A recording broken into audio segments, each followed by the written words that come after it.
যে দেহ আমার, সিদ্ধান্ত আমার। বিশেষ করে আজ 3 দিন যা আরম্ভ হয়েছে, ওরা বলছে চেয়েছিলাম হিস্সা, হয়ে গেছি বেশ্যা। আপনারা তো আসলে বেশ্যা। আপনাকে এখন মেয়ে মানুষ বলবে কে? আমি তো দেখলাম চেহারার দিকে তাকিয়ে, এখন যদিও জায়েজ না তারপরও দেখা লাগছে। সামনের দিকে তাকিয়ে দেখি 2 জন শুধু বাংলাদেশের, বাকিগুলো সব কলকাতার। আমার এই ছোট্ট বয়সে আমি বেশিরভাগ কাটিয়েছি কলকাতা আর আসামে, কারণ এই দেশে আল্লাহর ওলিরা আমারে ঢুকতে দিত। এই জন্য আমার ওই 2 প্রদেশ সম্পর্কে খুব ভালো জানা আছে যে ওখানে কে কি করে। আপনি দেখেন মিছিলের সামনে শুধু 2টা বাংলাদেশের মেয়ে, বাকি সবগুলো কলকাতা থেকে ধার করে নিয়ে আসা। এরা ওদের ওইটা চাপিয়ে দেওয়ার জন্য একটা সূক্ষ্ম ষড়যন্ত্র চালাচ্ছে। নিজেদের যেমন সব উলট পালট, আমাদের মেয়েদেরকে ওরা এরকম কিছু করতে চায়। সম্মানিতা মা বোন যারা এদেশে আছেন, ওরা যেভাবে লেগেছে, আমার মনে হয় মুসলিম মহিলা যারা, তারা ওদের বিরুদ্ধে অবস্থান নেওয়া দরকার। যে আমার দেহ আমার সিদ্ধান্ত, মানে দেহ আমার না, সিদ্ধান্ত আমার না। আল্লাহুল খালকু ওয়াল আমরু, দেহ আল্লাহর, সিদ্ধান্ত কার? বাংলাদেশের ঐতিহ্যবাহী জেলা নারায়ণগঞ্জ, নাম শুনলে ভয় করে, এখনো ভয় নেই না? 2500 থানার অন্তর্গত পূর্ব আতাবি আল মক্কা ইসলামী ঐক্য পরিষদের উদ্যোগে কবরবাসীদের রুহের মাগফিরাত কামনায় 16তম বাৎসরিক মহাবিশ্বের মহাবিশ্বয় আমাদের মালিক, আমাদের মনিব, মহান রব্বুল ইজ্জাত আল জালালের মুখের পবিত্র বাণী কোরআনে কারীম মহতী অনুষ্ঠানের সম্মানিত সভাপতি জনাব মাইন উদ্দিন রিপন, সম্মানিত পরিচালক হাফেজ মাওলানা মাসুম বিল্লাহ, এতক্ষণ যিনি আলোচনা রাখলেন ইসলামিক চিন্তাবিদ, মুফাসসিরে কোরআন, মুহাদ্দিস মুফতি মাহমুদ বিন হাবিব, আতালাল্লাহু উমরাহু ওয়া বারাকাল্লাহু ফি হায়াতি, বলেন আমিন। এ মাহফিলের প্রধান আলোচক, আপনারা দ্বিতীয় বক্তা দিয়েছেন কেন? আমার সাথে যদি কোনো আলেম থাকে আমার নাম নিচে দেবেন। বাংলাদেশের প্রখ্যাত আলেমে দ্বীন, ইসলামিক চিন্তাবিদ, শিক্ষাবিদ, শাইখুল হাদিস, কুমিল্লার কৃতি সন্তান মুফতি আরিফ বিন হাবিব, আতালাল্লাহু উমরাহু ওয়া বারাকাল্লাহু ফি হায়াতি, বলেন আমিন। মঞ্চে বসা অত্র এলাকার সর্বজন শ্রদ্ধাভাজন ব্যক্তিবর্গ, বিশেষ করে আমন্ত্রিত ওলামা হযরত যারা এসেছেন, হাফেজ মাওলানা মুআজ, জনাব মাওলানা মোহাম্মদ আব্দুল নূর, মাওলানা মোস্তফা কামাল, হাফেজ মাওলানা মাইনুদ্দিন, মাওলানা ইমরান ভৈয়া, মাওলানা আনোয়ার হোসেন রায়পুরি, ওয়ারফা'না লাকা যিকরাক, দুনিয়া এবং আখিরাতে এদের মর্যাদা সম্মান কামনা করছে, আল্লাহ যেন বাড়িয়ে দেন। আরো জোরে বলেন আমিন। আমরা শুধুমাত্র দুনিয়াতে তাদের সম্মান চাই না, উভয় জগতে চাই। কিন্তু উভয় জগতের সম্মান পেতে হলে কিছু কাজ করা লাগে। আল্লাহ পাক বলেন, ইয়ারফা'ুল্লাযীনা আমানু মিনকুম ওয়াল্লাযীনা উতুল ইলমা দারাজাত। আমি তাফসিরে ফি জিলালিল কোরআনে সাইয়্যিদ কুতুব রহমাতুল্লাহ আলাইহি ওনার ব্যাখ্যায় দেখেছি আয়াতের, উনি ইয়ারফা এই শব্দের ব্যাখ্যা করতে গিয়ে জানিয়েছেন, 2টা গুণ যদি কেউ অর্জন করে, দিন যত যাবে, যেহেতু আল্লাহ দারাজাতন না দিয়ে দারাজাত বহু বচন দিয়েছে, এই জন্য বর্তমান, ভবিষ্যৎ, প্রেজেন্ট, ফিউচার 2টা কাল নিয়ে এই শব্দটা গঠন করা।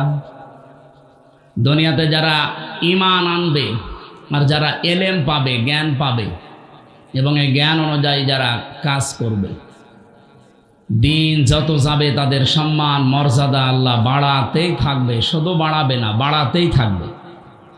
এর বাস্তব প্রমাণ শহীদ আল্লামা দেলাওয়ার হোসাইন সাইদি রহমতুল্লাহ আলাইহি, শাহ আহমেদ শফি রহমতুল্লাহ আলাইহি, মুফতি ফজলুল হক আমিনী রহমতুল্লাহ আলাইহি। আপনি এই মানুষগুলোর দিকে তাকান, দিন যত গেছে, ঈমান আর এলেম আর আমলের কারণে তাদের সম্মান মর্যাদা দুনিয়ার মানুষের কাছে কমে গেছে না বেড়ে গেছে? বিদায় নিয়েছে, তারপরও সম্মান শেষ হয়েছে। সুতরাং আমরা যাদের নাম নিলাম, এই আলেমদেরও সম্মান শুধু দুনিয়া না, অভয় জগতে আল্লাহ যেন দান করেন। সামনে বসা মুসলমান ভাইরা, পর্দার আড়ালের সম্মানিতা মা এবং বোনেরা, প্রশাসনের ভাইরা, প্রাণপ্রিয় নারায়ণগঞ্জবাসী, আল্লাহর দরবারে শুকরিয়া জানাচ্ছি। এটা জগদ্দল পাথর ছিল বুকের উপরে, এখনো আছে। এখনো আছে মানে আগে কথা বলতে দিত না, আর এখন কথা বললে শোনে না। জিনিস একই, আগে কথা তো বলতেই দিত না, আর এখন এত বলা বলি এরপরও শোনে না। দেশীয় এবং আন্তর্জাতিক যে চক্রান্তগুলো চলছে, বিশেষ করে এই কয়েকদিনে আমি নারী কমিশনের রিপোর্ট 318 পৃষ্ঠা পুরাটা পড়েছি, একেবারে পুরাটা। আমার এই ছোট্ট মাথার ভেতরে দেখলাম 10টা কোরআনের আয়াত তারা ডাইরেক্ট অস্বীকার করেছে। ওস্তাদরা যারা আছে জিজ্ঞাসা করেন, কোরআনের 10টা না, একটা জের জবর পেশ অস্বীকার করলে তার ঈমান থাকবে? তো এই মানুষগুলো যে লাফায়, আর এদের পেছনে দেখছি কিছু মুসলমানেরা আছে, এদের বিবেক কি, এরা কি বন্ধক দিয়েছে? আজ আলেমরা যে এভাবে রাজপথে নেমে এসেছে রিপোর্ট দেওয়ার কারণে, এমনি না। আপনি আমার পিঠের ওপরে 2টা বাড়ি দেন, আমি হয়তো 2 দিন পরে ভুলে যেতাম, কিন্তু যেখানে হাত দিয়েছেন এ কি ভোলার মতো? আমি একটা একটা করে পড়তে পড়তে আসছিলাম। প্রথমে তারা পারিবারিক জীবনে হাত দিয়েছে, এরপরে দিয়েছে তাদের ব্যক্তিগত যে জীবনটা। এই কি আশ্চর্য কথা বলেন তো।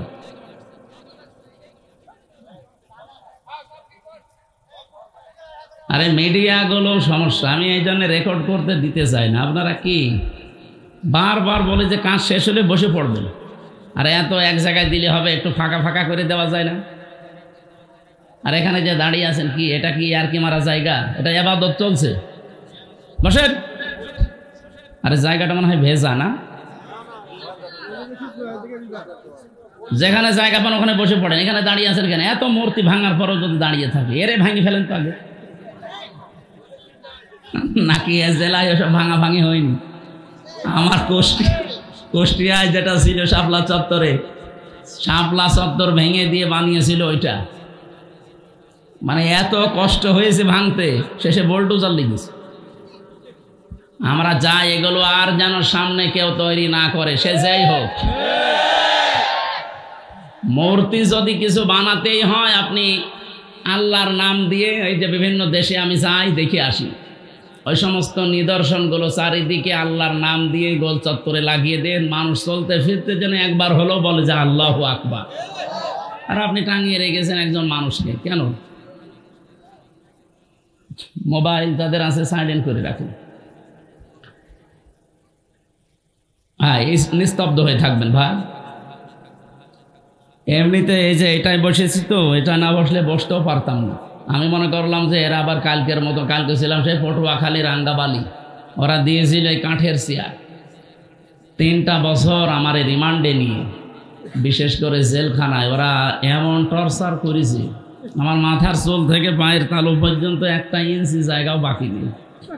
এই জন্য আমি বসতেও পারি না, 10 মিনিট পরে আমার ব্যথা হয়ে যায়। আর এমন জায়গায় ওরা টর্চার করেছে যে বউ ছাড়া কারো দেখানো যায়। আমার সাথে 76 জন আলেম আমরা এক জায়গায় ছিলাম, বিশেষ করে মাওলানা মামুনুল হক, মাওলানা শাকাওয়াত হোসেন রাজি, মাওলানা জোনায়েদ আল হাবিব, মাওলানা মনির হোসেন কাশেমি, এরপরে মুফতি নূর হুসাইন নুরানি হাফিজাহুল্লাহ। আল্লাহ রাব্বুল আলামিন আলেমদের মর্যাদা সম্মান দুনিয়া আখিরাতে আরো বাড়িয়ে দিন। আমি ঋণী খালিদ সাইফুল্লাহ আইয়ুবী, আল্লাহরে বান্দার কাছে আমি ঋণী। ভেতরে তো আসলে কেউ কারো না, এমন একটা জায়গা, ওটা একটা আলাদা জগৎ। আর জালেমরা আমাদের সাথে এমন আচরণ করেছি, 24 ঘন্টা তালা লাগিয়ে রাখতো। এরপরে দিয়ে রেখেছে সিসি ক্যামেরা, বিশেষ করে আমারে আর মামুনুল হকরে। কেউ যেন আমাদের সাথে কথাও না বলে, দেখাও না। ওখানে কেউ যদি একটু তাকায় আমার দিকে, ওনার দিকে, ও একেবারে ডাইরেক্ট খবর হয়ে যায় জায়গা মতো। সে এখন ওর চাকরি নিয়ে টানাটানি, আমার দিকে তাকাবে কি করে? ওই দূর থেকে। আর যারা আসে অধিকাংশ পাহারাদারগুলো দেখতাম সব হিন্দু, দেবদুলা, সুব্রত বালা, আশিক কুমার, নয়ন ঘোষ, এত সময় আল্লাহর ওলির নাম বলছি। এর কাছে কোনো আলেম সালেম আছে? দূর থেকে যদি বলতাম যে দাদা সব সময় তালা লাগিয়ে রাখে 3 বছর একটা ঘরের ভেতরে, এইদিকে 3.5 হাত, এদিকে 2.5 হাত, আর সামনে আবার পায়খানা দেওয়া, ওর ভেতরে সব 24 ঘন্টা এভাবে দিয়ে রাখেন। একটা বই নিয়ে আসতে পারেন, একটু পড়তাম। ও বই নিয়ে এসেছে বঙ্গবন্ধুর আত্মজীবন, পড়ে আমি করবো কি? হুজুর এর ভেতরে জ্ঞান আছে। পরের সপ্তাহে বললাম যে একটা বই দেন, বই দিয়েছে বঙ্গবন্ধুর ছেলেবেলা। আচ্ছা আপনি আর বই পান না? পরের সপ্তাহে বই নিয়ে এসেছে বঙ্গবন্ধুর চীন সফর। বললাম আপনার বই দেওয়ার দরকার নেই, কোনো মুসলমান কারারক্ষী আমার ভাগে পড়ে কিনা দেখি। পড়লো আশরাফুল নামে একজন, ওরে বললাম আপনার এখানে তো নাম লেখা আছে, দেখে অন্তত বোঝা যাচ্ছে আপনার ঈমান আছে, আপনিও ওদের মতোই, কিন্তু আপনার ঈমান আছে। আপনার নাম যেহেতু আশরাফুল, আপনি এটিএম আজহারুল ইসলামের কাছে যাবেন, ওই বিল্ডিংয়ে আছে হিমেলে, বলবেন হামজা বই চেয়েছে, দেখবেন বই কারে বলে উনি দেবে। আল্লাহর বান্দা আমার প্রায় অনেকগুলো বই পাঠিয়েছিল, প্রোডাক্টিভ মুসলিম। এই বইটা আমার মনে হয় প্রত্যেকের পড়া দরকার, একবার জীবন পরিচ্ছন্ন হয়ে যাবে ইনশাআল্লাহ। এরপরে পাঠিয়েছিল তাফসিরে ফি জিলালিল কোরআন, তাফসিরে তাফহিমুল কোরআন, তাফসিরে ইবনে কাসির, তাফসিরে মারিফুল কোরআন, এইগুলো উনি পাঠিয়েছিল। কারণ উনি আছে আজ 13 বছর। আল্লাহর বিভিন্ন বান্দারা গিয়েছে, বিদায় নিয়েছে, ওনার কাছে বই রেখে গিয়েছিল, তাফসির রেখে গিয়েছিল। আল্লামা সাঈদীর যত বই সব ওনার কাছে ছিল। মাওলানা মতিউর রহমান নিজামী রহমতুল্লাহ আলাইহির যত বই, শহীদ আব্দুল কাদের মোল্লার যত বই সব ওনার কাছে দিয়েছিল। এই জন্য আল্লাহর বান্দা বাড়ি ঘর, মানে ঘরটা পুরা লাইব্রেরি, 300-র উপরে প্রায় বই আছে। এই 3টা বছর যেহেতু আলেমদের সাথে ছিলাম, বিশেষ করে সাকাত হোসেন রাজি সাহেব, ওনার কাছে আমি আরও বেশি ঋণী। আরবি গ্রামারটা আমিও কওমি মাদ্রাসায় পড়া, আমি শর্ট কোর্সে দাওরা করেছিলাম, কিন্তু আমার এই আলিয়া মাদ্রাসায় কামেল করতে যে, অনার্স মাস্টার্স করতে যে, বিশ্ববিদ্যালয়ে এদিকে পিএইচডির এই চিন্তা ভাবনায় যে, এদিকে আমার আর সময় দেওয়া হতো না। আস্তে আস্তে জানা জিনিসও ভুলে যেতাম। কিন্তু 3টা বছর আল্লাহ এমন একটা সময় তৈরি করে দিয়েছিলেন, ফাঁসির কন্ডেম সেলের ভেতরে, আর উনি আর আমি পাশাপাশি রুমে। ওনার কাছে আমি অনেক ঝালাই করে নিয়েছিলাম।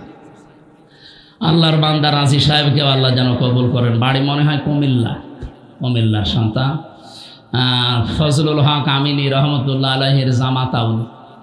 সম্মানিত ভাইরা, আমার শরীর এখনো পর্যন্ত স্বাভাবিক হয়নি, কারণ ভেতরে ওরা এমন কিছু করেছে, আমার মাঝে মাঝে এখনো পর্যন্ত এলোমেলো হয়ে যায়।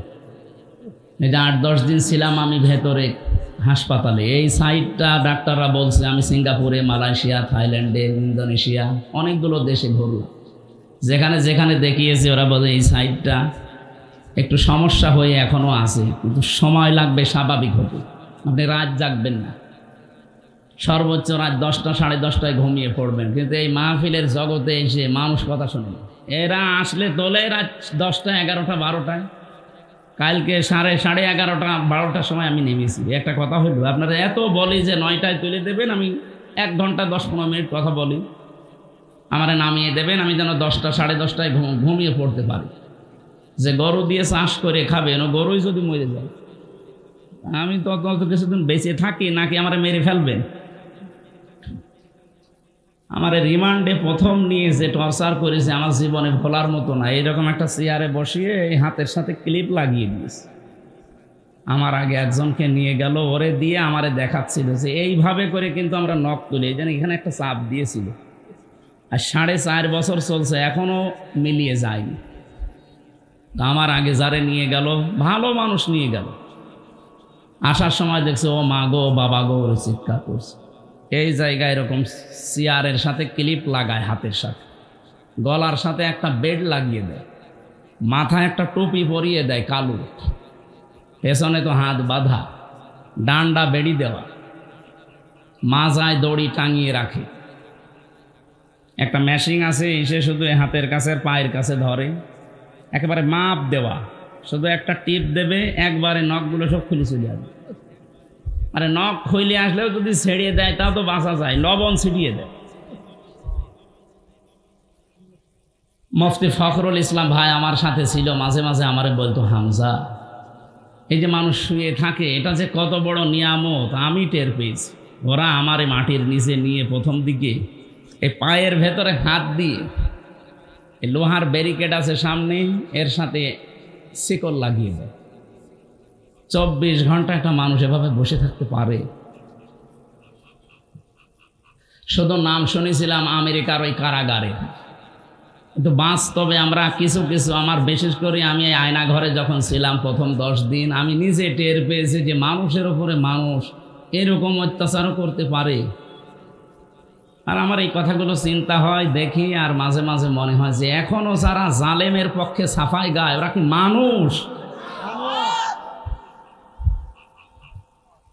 বলে কি করেছে আপা যে ওনার পালিয়ে চলে যাওয়া লাগলো? কি করেছে? আপনার সাথে তো করেনি। আপনার বাবারা যদি এভাবে 8 বছর ব্যারিস্টার আরমানের মতো আয়না ঘরে রেখে দিত, তখন আপনি বুঝতেন যে কি করেছে।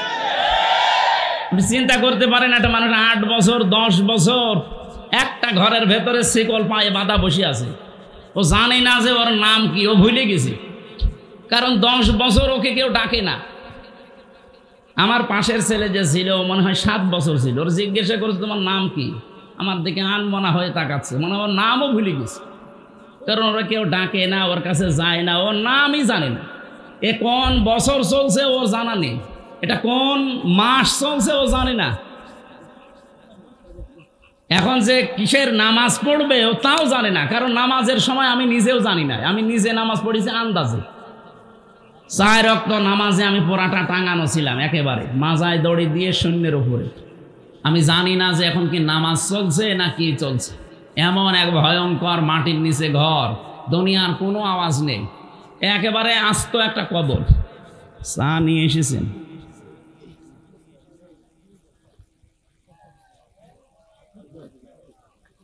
এ তো চা না, তো মমতা জাফার মতো ঠান্ডা হয়ে গেছে। যা দিয়েছে তাই ভালো। এখানে আসা যাবে না ভাই, একটু বসেন। এই জন্য শরীরও যেহেতু ভালো না, রাত জাগাও নিষেধ। আমি ওস্তাদের জন্য অপেক্ষা করছিলাম অনেকক্ষণ। আমারে দাওয়াত দেওয়ার সময় বলেছিল রাত 9টা থেকে 10টা, 1 ঘন্টা। আমি সেই আশায় বসেছিলাম, কিন্তু ওনার মনে হয় অনুষ্ঠান ছিল, আসতে দেরি হয়ে গেছে। এই জন্য আমি একটু বেয়াদবি হয়ে গেল। আমি কুষ্টিয়ায় যে ফজর পড়বো, আমার কালকে অনুষ্ঠান আছে, প্রোগ্রাম আছে, এই কারণে আমরা 45 মিনিট মতো একটু কথা বলি আয়াতটা নিয়ে। এরপরে ওস্তাদ আপনাদের সামনে তাফসীর আকারে হাদিস দিয়ে, কোরআন দিয়ে কথা বলবে ইনশাআল্লাহ। আমরা যেহেতু কোরআনের কারিমের কথা শোনার জন্য এসেছি, আর মান ক্বালা বিহি সাদাকা, যারা কোরআন দিয়ে কথা বলে এরা সত্য কথা বলে। এই কথাটা পুরা ঠিক না। যারা বললেন ঠিক, আপনাদের দ্বারা ঠিক হয়নি। আলেমরা যদি বলতো ঠিক, এটা আমি মেনে নিতাম। আমার তাহেরি ভাই কোরআন দিয়েই তো বলে, কিন্তু কোরআনের আয়াত পড়ার পরে এমন জায়গায় চলে যায়, ও জানে আর ফেরেশতা জানে। আমি ব্রাহ্মণবাড়িয়ায় ছিলাম, মানে আমার 2 গ্রাম পরে মাহফিল করেছিল। দেখ আয়াত পড়লো, দেখলাম কুল হু আল্লাহু আহাদ, হে নবী আপনি বলেন আল্লাহ এক। এ পর্যন্ত ঠিক আছে। এরপরে যে কোথায় গেল আল্লাহর বান্দা? তো এই নবী কোন নবী? এ ফাতেমার বাবা। ফাতেমাকে হোসাইনের মা, হোসাইনকে কারবালা শহীদ হয়েছিল। এবার আপনাদেরকে আমি 2 ঘন্টা কারবালার কাহিনী শোনাবো। আয়াত পড়েছে কি? কুল হু আল্লাহু আহাদ, আল্লাহর একাত্মবাদের। আর তাফসীর হচ্ছে কি? এই যে কোরআন দিয়ে কথা বললেই সত্য কথা বলে, কথা ঠিক আছে, কিন্তু কথা কোরআনের উপরে থাকা লাগবে। আপনি যদি কোরআনের আয়াত পড়ে চলে যান এখান থেকে দিল্লি, হবে? বলেন, এই দেশে তো এইটা বেশি হয়। আমি বাইরের যতগুলো দেশ ভ্রমণ করেছি জেল থেকে বেরিয়ে, এর আগে আমি যেহেতু আকিস গ্রুপে ছিলাম, ওরা বহু দেশে আমারে নিয়েছি। ওদের তো প্রায় 75টার উপরে দেশে ব্যবসায় চলে। আমি যতগুলো দেশে গেলাম, বাংলাদেশ, ভারত, পাকিস্তান, এই 3টা দেশের সমস্যা বেশি। মান ক্বালা বিহি সাদাকা, হাদিসটা 100% সত্য। কোরআন দিয়ে কথা বললে তারা সত্য কথা বলে, কিন্তু কোরআন দিয়ে কথা তো হয় না। আবার যারা শোনে তারাও তো যোগ্যতা সম্পন্ন হওয়া লাগবে যে আসলে কি এটা কোরআনেরই কথা কিনা। এই জন্য আমরা যেহেতু কোরআন দিয়ে কথা বলতে চাই, যারা আলেম আছে অন্তত তারা যেহেতু বুঝতেছেন, আপনারা অন্তত সায় দেবেন। আমি যদি সঠিক আয়াতে কথাগুলো তুলে ধরতে পারি, আপনি মেনে নেওয়ার মতো মন তৈরি করবেন ইনশাআল্লাহ। এখানে দাঁড়িয়ে না থেকে একটু বসলে ভালো হতে পারে। আপনি তো কয়েকবার ছবি তুললেন, আবার এখানে কি বসেন। আমার ভাইরা, যে আয়াত দিয়ে আমি আলেমদের সম্মান কামনা করেছিলাম, সূরা আলাম নাশরাহ লাকা সাদরাক, এই সূরার 4 নম্বর আয়াতটা, এর পরের 2টা আয়াত একটু আশার সঞ্চার করার জন্য আমি একটু উচ্চারণ করছি। ফাইন্না মাআল উসরি ইসরা, ইন্না মাআল উসরি ইসরা। একটু খেয়াল করে শোনেন, কোরআনের কথা যত গভীরভাবে শুনবেন আপনি তত মজা পাবেন। আমি আয়াতটা পড়ার পরে চিন্তা করেছিলাম যে উসরুন, এখানে উসরুনের আগে আল্লাহ আলিফ লাম দিয়েছেন, কিন্তু ইসরার আগে আলিফ লাম দেয়নি। এটা প্রথমটা মারেফা করে দিলেন, পরেরটা নাকেরা। এর আগে যেহেতু মা শব্দটা আছে, এর আগে ইন্না আছে, আল্লাহ গ্যারান্টি দিচ্ছেন অবশ্যই কষ্টের সাথে, কষ্টের সঙ্গে সুখ। কিন্তু এখানে চিন্তা ভাবনার বিষয় হচ্ছে, কষ্ট বলার সময় আল্লাহ পাক নির্দিষ্ট করে দিলেন একটা কষ্ট, কিন্তু সুখের বেলায় আর আল্লাহ নির্দিষ্ট করেননি, ওটা অনির্দিষ্ট। তাফসীরে ফি জিলালিল কোরআনে আয়াতের ব্যাখ্যায় টিকায় লেখা আছে, সাইয়্যিদ কুতুব রহমাতুল্লাহ আলাইহি তিনি জানাতে চেয়েছেন, পৃথিবীর মানুষেরা, দুনিয়ায় কোনো মানুষ যদি একটা কষ্ট সহ্য করে 3টা কারণে, কয়টা? এদিকে তাকান। 3টা কারণে যদি কেউ একটা কষ্ট দুনিয়ায় সহ্য করে, কমপক্ষে তার সাথে সঙ্গে 70টা সুখ, শান্তি, কল্যাণ আমার আল্লাহ রেডি করে রেখেছেন। কিছু বুঝেছেন না? বোঝেন? আপনি শুনছেন না? এদিকে তাকান। আপনি যদি কষ্ট সহ্য করেন দুনিয়াতে একটা, কিন্তু কারণ কয়টা? 3টা। যে কোনো কারণেই কষ্ট পেলে হবে না।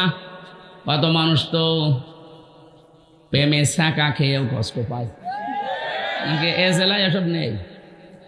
কত মানুষ দেবদাস হয়ে যায়, কত মানুষ এই যে পরকীয়া প্রেম করে যখন আর পারে না তখন কষ্ট পায় না।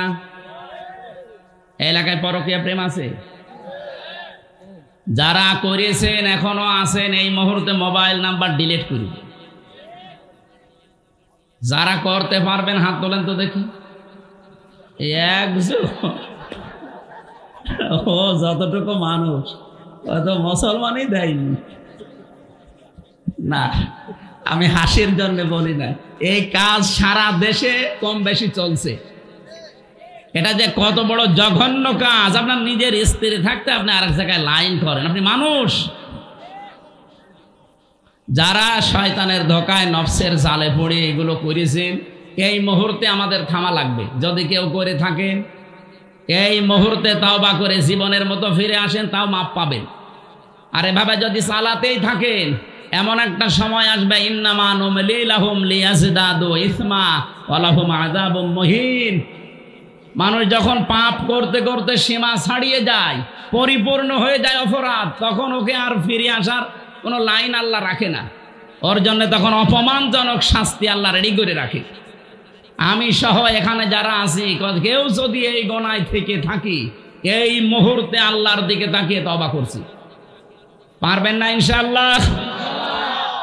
এই অবৈধ কাজে সুখ আছে, শান্তি আছে, কিন্তু একটা অবৈধ সুখ যদি দুনিয়ায় কেউ ভোগ করে, একটা কষ্ট পেলে যেমন 70টা শান্তি আছে, ওর সাথে সাথে একটা সুখ যদি কেউ দুনিয়ায় ভোগ করে আর সুখটা যদি হয় অবৈধ, অবশ্যই তার সঙ্গে সঙ্গে সাথে সাথে 70টা দুঃখ তাকে ভোগ করা লাগবে।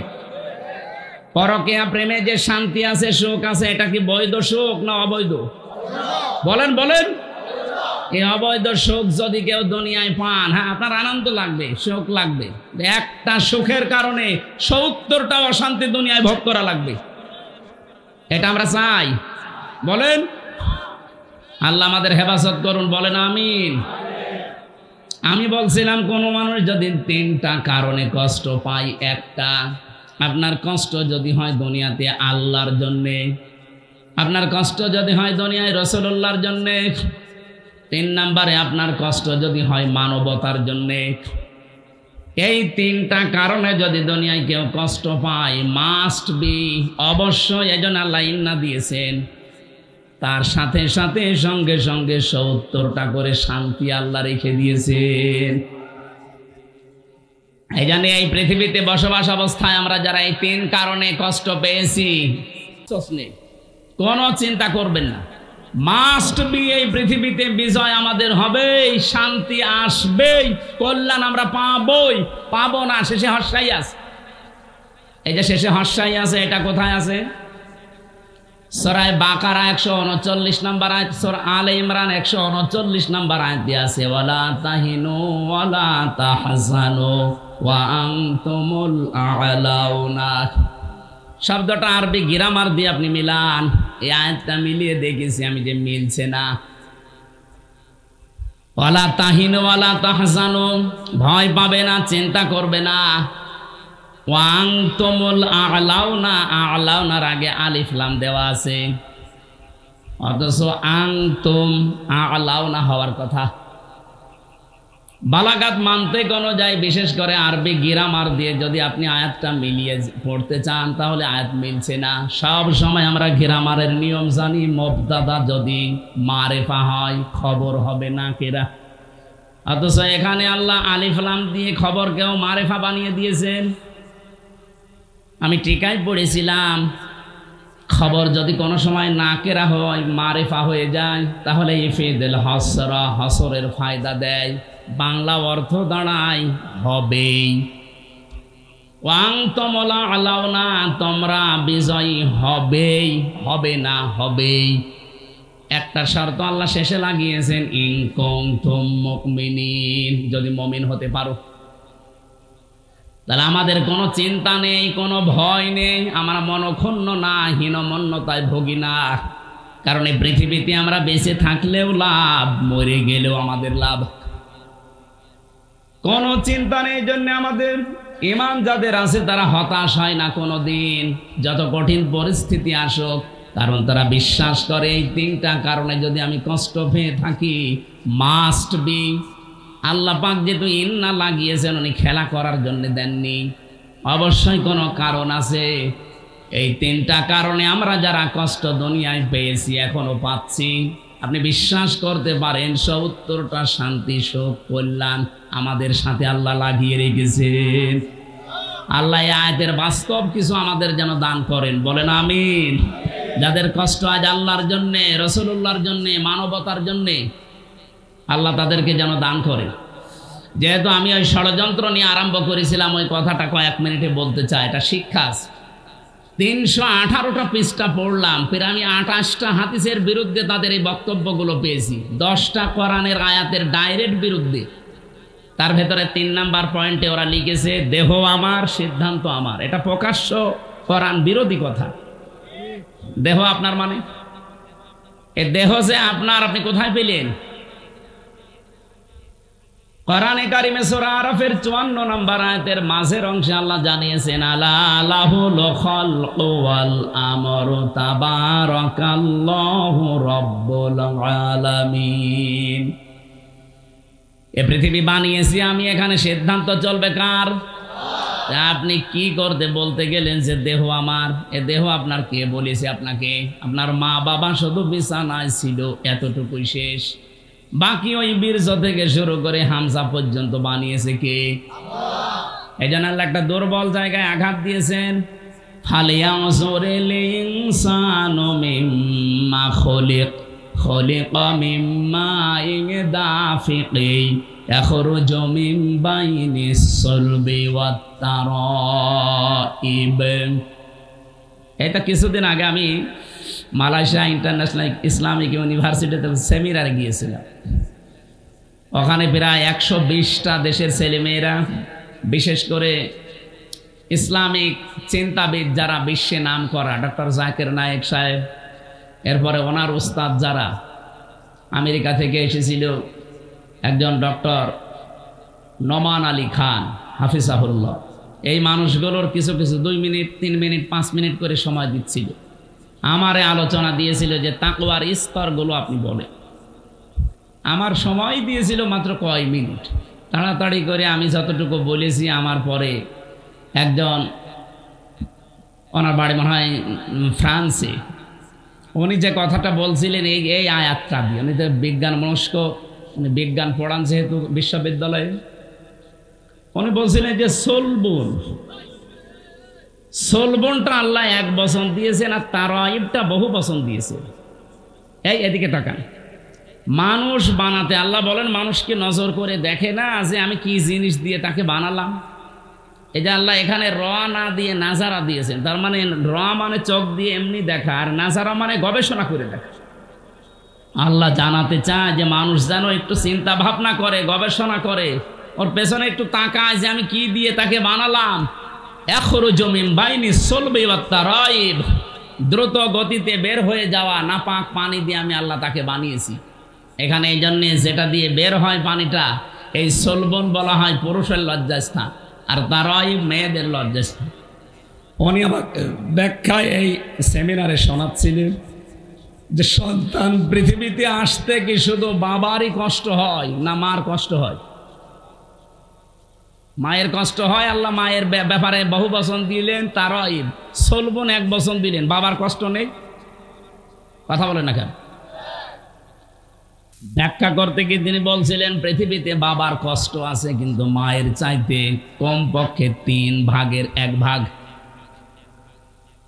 বাবার কষ্টটা শুধু বিছানায় ছিল এইটা, আর মায়ের কষ্ট কমপক্ষে 10 মাস 10 দিন, এর নিম্নে 6 মাস। 6 মাস থেকে 10 মাস 10 দিন ছাড়া কোনো মানুষ সন্তান দুনিয়া আসতে পারে না। এখান থেকে একটা মাসলা বের হয়, কোনো মানুষ যদি 6 মাসের আগে দুনিয়ায় আসে, ওটা বৈধ সন্তান না, ওটা অবৈধ। আপনি বিজ্ঞানের যে তথ্যগুলো এখন আছে কোরআন থেকে নেওয়া, আপনি মিলান। সুম্মা খালাকনান নুতফাতা আলাকাতান ফাখালাকনাল আলাকাতা মুদগাতান, এই আয়াতের ব্যাখ্যা করেন। কমপক্ষে 6 মাস একটা মানুষ তৈরি হতে লাগবেই। তার মানে বিয়ের পর থেকে 6 মাসের আগে যদি কেউ আসে, সে কি বৈধ না জারজ? বলেন। এই পৃথিবীতে সবচাইতে বেশি জারজ সন্তান তৈরি হয় ফ্রান্সে, কারণ তারা বিয়ের আগেই বেশি সন্তান হয়। সূরা কলমের 13 নম্বর আয়াতের ব্যাখ্যায় পড়েছিলাম, উতুল্লিম বাদা যালিকা জানিম। হে নবী, যারা আমার কোরআনের বিরুদ্ধে ডাইরেক্ট ইনডাইরেক্ট আছে, আপনি দেখবেন এগুলোর জন্ম ঠিক নেই, এগুলো যার সন্তান বদ মেজাজি। এখানে প্রায় 13টা কারণ আমরা পেয়েছিলাম যে যার সন্তান যারা, তারা 13টা কাজ করে বেশি। 1 নম্বরে তাদের মেজাজ হয় হট, সব সময় মেজাজ খারাপ। এরকম মানুষ দেশে নেই? আপনি কি যার সন্তান যে আপনার কিছু হলেই মেজাজ খারাপ হয়ে যায়? আমি নিচে নামলাম না, নিজের জন্ম খারাপ করবেন না, শান্ত শিষ্ট হওয়া লাগবে। পৃথিবীর যত নবীকে আল্লাহ পাঠিয়েছিলেন, আপনি দেখেন অধিকাংশ নবীর মেজাজ ছিল ঠান্ডা। একজন নবীর মেজাজ গরম ছিল অন্য কোনো কারণে না, আল্লাহর বিধানের কারণে। মুসা আলাইহিস সালাম আমাদের মতো এই যে মুরগিতে ধান খেয়েছে এই নিয়েই মেজাজ গরম হয়ে মারামারি করে মাথা ফাটাবেন না। উনি এই জন্যে রাগেননি, উনি রাগতেন যদি আল্লাহর বিরুদ্ধে এবং মানবতার বিরুদ্ধে কোনো কাজ দেখতেন। ওই যে ফেরাউনের বাবুরচিকে যে এক চড়ে মেরে ফেলেছিলেন, ওটা কি ওনার নিজের ব্যক্তিগত রাগে? আল্লাহর বিরুদ্ধে, মানবতার বিরুদ্ধে কাজ করছিলেন। মানে থাপ্পড় দিয়েছে সংশোধনের জন্য, ও বেটা মরিয়েই গেছে। তা আমার ওইদিকে উদ্দেশ্য না, আমি অতগুলো পয়েন্ট বলতে গেলে সময় চলে যাচ্ছে। আমি বলতে চাই যেটা এখান থেকে, সন্তান যারা বৈধ সন্তান, বিয়ের 6 মাস পরে হওয়া লাগবে। বিয়ের 6 মাস আগেই যদি হয়, ওদের যে সমস্ত কাজ কারবারগুলো এখন আমরা অনেকের জীবনে এই বাংলাদেশে দেখতে পাচ্ছি। আমি ইঙ্গিত দিলাম, আপনি হয়তো ধরে ফেলেছেন। বিজ্ঞান এখানে প্রমাণ করছে একটা মানুষ দুনিয়ায় আসতে হলে কমপক্ষে 6 মাস সময় লাগবেই, আর ঊর্ধ্বে সময় লাগবে 10 মাস 10 দিন। এই বাবার বীর্যটা নিয়ে আল্লাহ কেন সলবন দিলেন, আর মায়ের কাছে আল্লাহ তারাইব বহু বচন দিলেন কেন?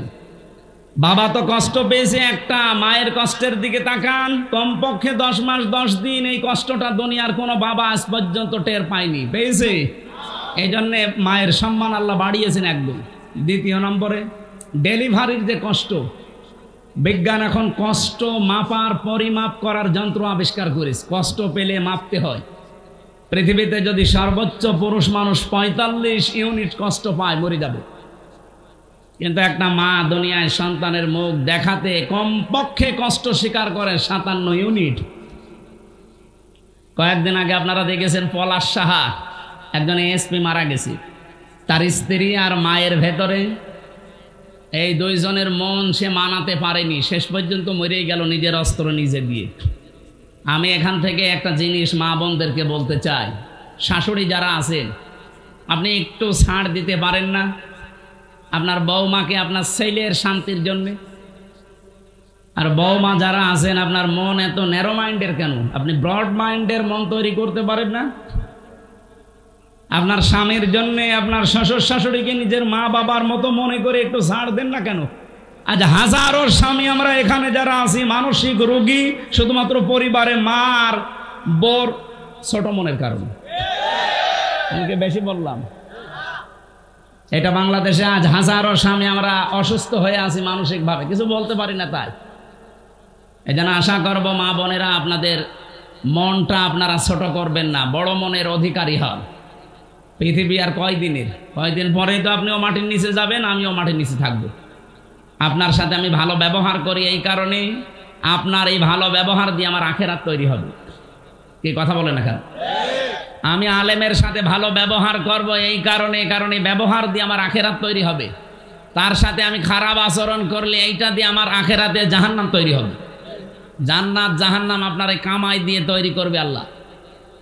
আল্লাহ আমাদেরকে এমন এমন কাজে আঞ্জাম দেওয়ার তৌফিক দিন। আমি মা বোনদের জন্য যেহেতু বলছিলাম, আশা করছি আপনারা ছাড় দেওয়ার মন মানসিকতা তৈরি করবেন। এই যে ঈদ আসতেছে, মায়ের জন্য যদি 1000 টাকা দিয়ে শাড়ি কেনে, স্ত্রীর জন্য যদি 700 টাকা 3 পিস দেয়, 3 মাস কথা বলে না। এরকম ছোট মনের বউ নেই? কার বউ এরকম? হাত তোলেন তো দেখি। এরকম সাহস আপনার? না, নারায়ণগঞ্জেও যদি এই সাহস আপনি না দেখান, এটা নজরুল ইসলাম বাবুর এলাকা। আরে বাবা, আপনারা যদি না পারেন তা আমরা কুষ্টিয়ার মানুষ পারবো?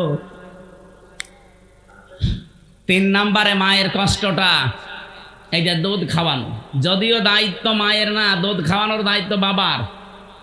এখন যদি বলেন নতুন কথা বললেন, সূরা বাকারা 233 নম্বর আয়াতের মাঝের অংশে দেখবেন, আল ওয়ালিদাতু ইরদিউনা আওলাদাহুন্না হাওলাইনি কামিলাইনি লিমান আরাদা আইয়ুতিম্মার রাদা। এটা মুযাক্কার শব্দ। আপনি দুধ পান করানোর দায়িত্ব বাবার। বাবার যেহেতু জিনিসপত্র নেই, এই জন্য মা পান করিয়ে দেয়। মা যদি পান না করায় মার গোনা হবে না। আমার মনে হয় এটা মাইকে বলা ঠিক হলো না, কারণ আমারও 8 মাসের একটা বাচ্চা আছে। তো ম্যাডাম যদি এখন শোনে, বল বাড়ি আসেন, টাকা দেন, তারপরে আপনার মেয়ে দুধ খাও, এটা মুসিবতে পড়ে যাবে না? চক্ষু আমি আর কোনোদিন বলবো না। এই যে 3টা কারণে মায়ের সম্মান আল্লাহ এত বাড়িয়েছেন, নবীজি এত বাড়িয়েছেন। তার ওয়াইফটা এমনি দেয়নি। বিজ্ঞান এখন আমি নিজে কম্পিউটারে দেখেছি, বিশ্ববিদ্যালয়ে থাকাকালীন আমার যেহেতু গবেষণা এ বিষয়ের ওপরে ছিল, আমি দেখেছি বাবার এই বীর্যটা যখন বের হয়, কমপক্ষে 40 কোটি মানুষ তৈরি হওয়ার ক্ষমতা রাখে 1 ফোঁটা বীর্যের ভেতরে। ওখান থেকে মায়ের রেহেম পর্যন্ত আসতে বিভিন্ন জায়গায় ধাক্কা খেয়ে পড়ে যায় অনেকে। শেষ পর্যন্ত মনে করেন আমি হামজাও পর্যন্ত গিয়েছি। আল্লাহ পাক বলেন 40 120 দিনে আমি 4টা জিনিস এই নাপাক পানি দিয়ে বানাই: চুল, রগ, হাড় আর পর্দা, রক্ত, গোশত, চর্বি আর চামড়া। মার বাবার এই 2টা নাপাক পানি দিয়ে 4 8টা জিনিস যখন এক হয়, আল্লাহ বলেন আমি যেহেতু রব নাম নিয়েছি। আর রবের অর্থ কি? তারবিয়াতু শাইয়্যি ইলা কামালিহি শাইয়ান ফাসাইয়ান। নেই থেকে পূর্ণতার দিকে যিনি ধীরে ধীরে পৌঁছিয়ে দেন, তার আরবি নাম রব। আল্লাহ এই নামটা নেওয়ার কারণে দেখেন আমাদেরকে আস্তে আস্তে পৌঁছিয়ে দিয়েছেন একেবারে হামসা পর্যন্ত। সূরা নাহালের ভেতরে আছে 78 নম্বর আয়াতের মাঝের অংশে আছে এটা, ওয়াজআলা লাকুমুস সামআ ওয়াল আবসারা ওয়াল আফইদা। রব্বুল আলামিন বলেন শ্রবণ শক্তি, দর্শন শক্তি, বাক শক্তি, আরো দুইটা কথা অন্য আয়াতে আছে, আকেল শক্তি আর ঘ্রাণ শক্তি। এই 5টা জিনিস আমি আল্লাহ আমার রব নামের কারণে বান্দাকে দেই।